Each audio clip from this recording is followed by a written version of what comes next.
Welcome to the Rim Break Rodeo. We hope this video helps.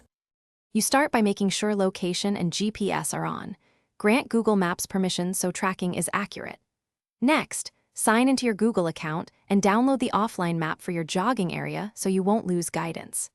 Now open Maps, tap your blue dot, and choose Measure Distance to draw a custom loop or directions to set a start and end.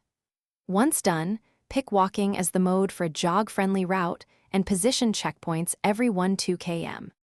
You refine the route by dragging points on the map to move the path onto sidewalks, parks, or quieter streets. This reduces traffic stops and improves safety. Add multiple waypoints to shape a loop or an out-and-back course that matches your target distance.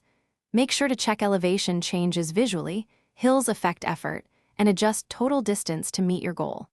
Also set pace or time targets mentally, and if needed, export waypoints to a running app or screenshot the map for quick access. You begin your jog by tapping Start Navigation, lock the screen, or enable voice guidance so you don't fumble your phone while running. Keep an eye on distance and ETA and accept automatic reroutes if a path is blocked. Slow down for turns and follow prompts. If Maps loses you or shows wrong location, toggle GPS off/on, switch to the offline map you downloaded, or force restart the app. If problems persist, reboot your phone and then resume navigation. Thanks for watching. Consider subscribing if we helped you.